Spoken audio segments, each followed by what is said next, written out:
미가 제1장. 유다의 왕들 요담과 아하스와 히스기야 시대에 모레셋 사람 미가에게 임한 여호와의 말씀, 곧 사마리아와 예루살렘에 관한 묵시라. 백성들아, 너희는 다 들을지어다. 땅과 거기에 있는 모든 것들아, 자세히 들을지어다. 주 여호와께서 너희에게 대하여 증언하시되 곧 주께서 성전에서 그리하실 것이니라. 여호와께서 그의 처소에서 나오시고 강림하사 땅의 높은 곳을 밟으실 것이라.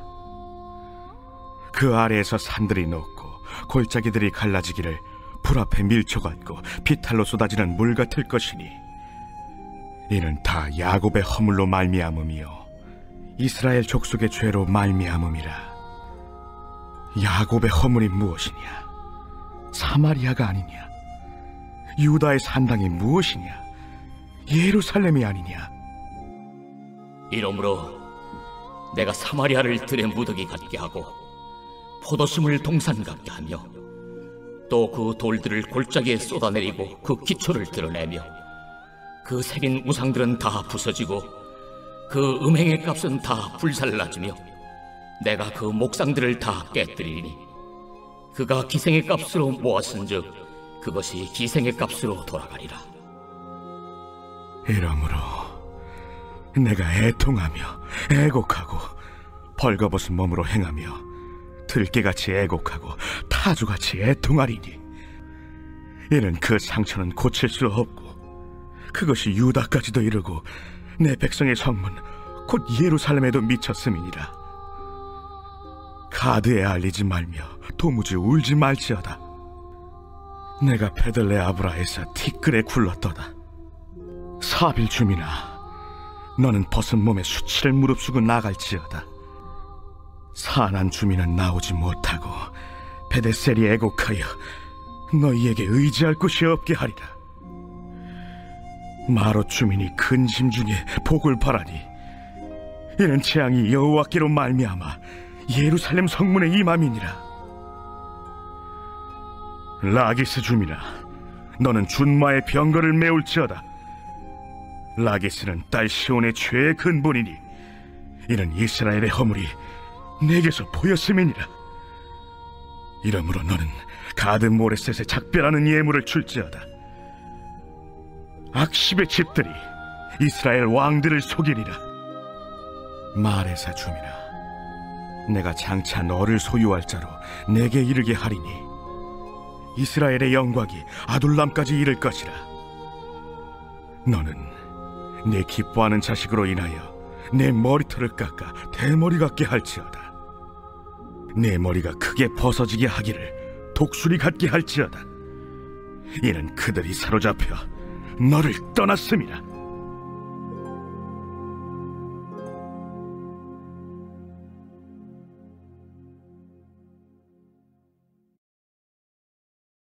제2장.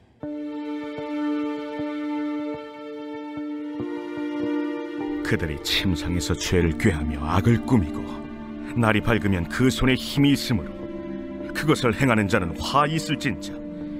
밭들을 탐하여 빼앗고 집들을 탐하여 차지하니 그들이 남자와 그의 집과 사람과 그의 산업을 강탈하도다. 그러므로 여호와의 말씀에 내가 이 족속에게 재앙을 계획하나니 너희의 목이 이에서 벗어나지 못할 것이요 또한 교만하게 다니지 못할 것이라. 이는 재앙의 때임이라. 그때 너희를 조롱하는 시를 지으며 슬픈 노래를 불러 이르기를 우리가 온전히 망하게 되었도다. 그가 내 백성의 산업을 옮겨 내게서 떠나게 하시며 우리 밭을 나누어 패역자에게 주시는도다 하리니, 그러므로 여호와의 회중에서 분깃의 줄을 댈 자가 너희 중에 하나도 없으리라.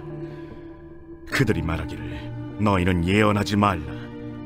이것은 예언할 것이 아니거늘 욕하는 말을 그치지 아니한다 하는도다. 너희 야곱의 족속아, 어찌 이러기를 여호와의 영이 성급하시다 하겠느냐? 그의 행위가 이러하시다 하겠느냐? 나의 말이 정직하게 행하는 자에게 유익하지 아니하냐? 근래에 내 백성이 원수같이 일어나서 전쟁을 피하여 평안히 지나가는 자들의 의복에서 겉옷을 벗기며 내 백성의 부녀들을 그들의 즐거운 집에서 쫓아내고 그들의 어린 자녀에게서 나의 영광을 영원히 빼앗는도다. 이것은 너희가 쉴 것이 아니니 일어나 떠날지어다. 이는 그것이 이미 더러워졌음이니라. 그런즉 반드시 멸하리니 그 멸망이 크리라. 사람이 만일 허망하게 행하며 거짓말로 이르기를 내가 포도주와 독주에 대하여 네게 예언하리라 할 것 같으면 그 사람이 이 백성의 선지자가 되리로다. 야곱아, 내가 반드시 너희 무리를 다 모으며 내가 반드시 이스라엘의 남은 자를 모으고 그들을 한 초소에 두기를 보스라의 양떼같이 하며 초장의 양떼같이 하리니 사람들이 크게 떠들 것이며 길을 여는 자가 그들 앞에 올라가고 그들은 길을 열어 성문에 이르러서는 그리로 나갈 것이며 그들의 왕이 앞서가며 여호와께서는 손들어 가시리라.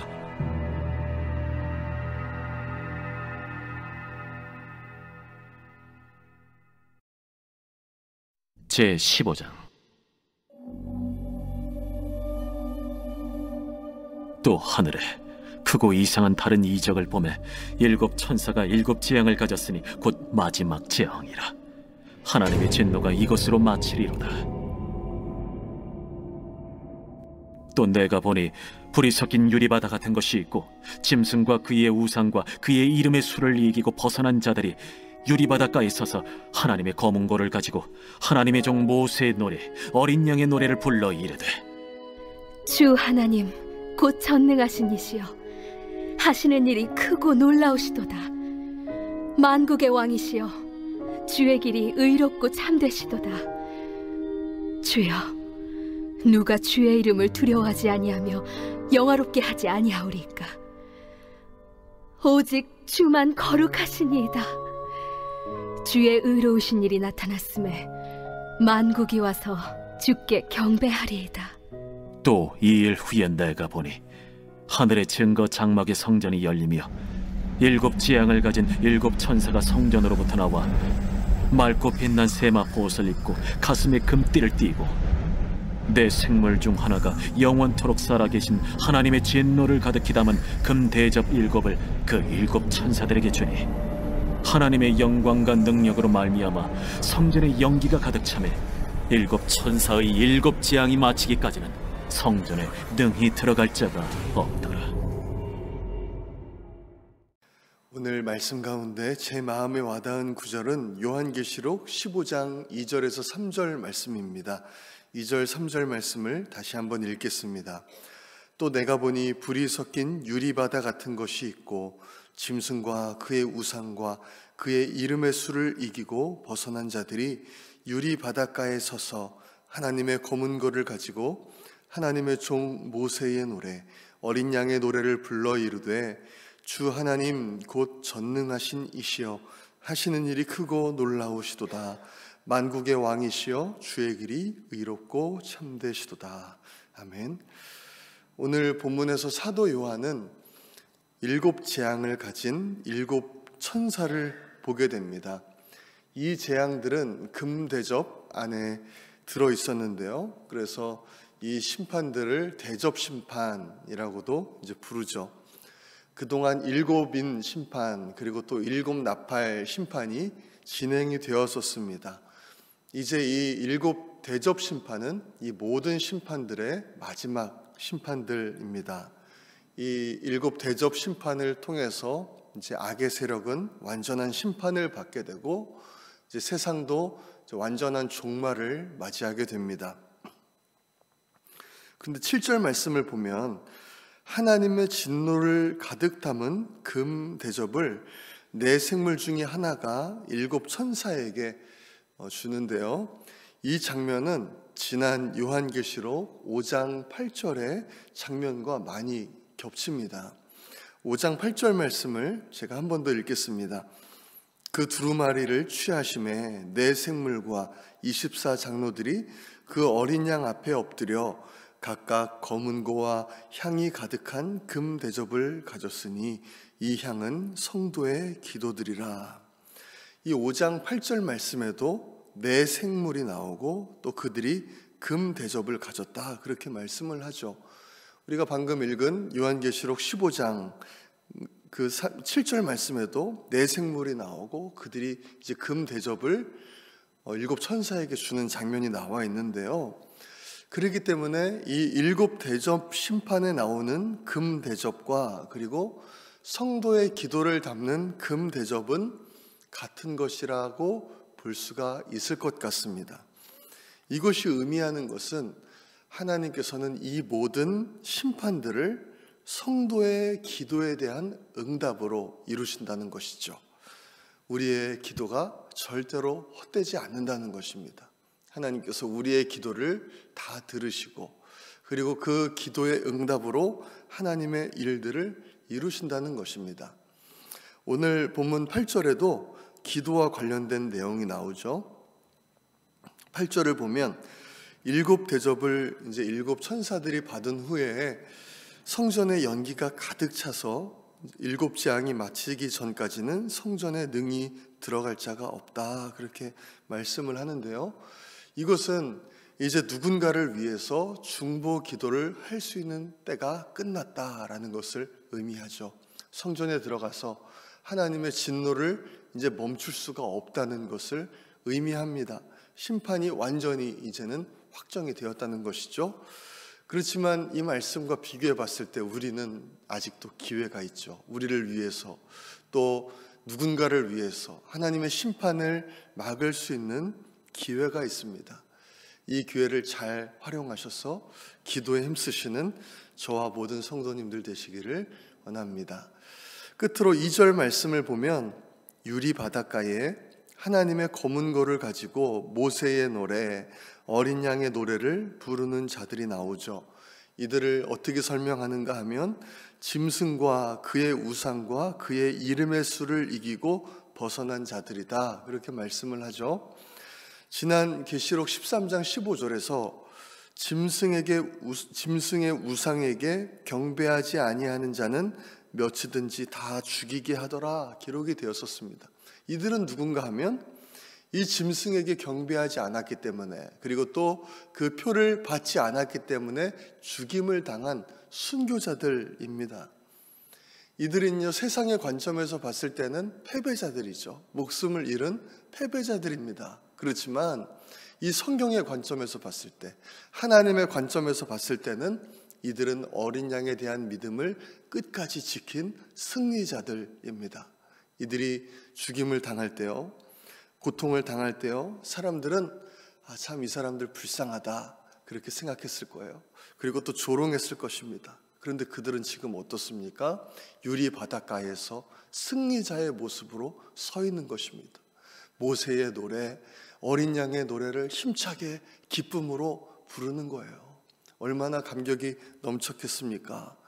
땅에서 그 짐승에게 가장 천한 취급을 받은 이 사람들은 하나님께는 가장 귀한 대접을 받는 그런 사람들이 될 것입니다.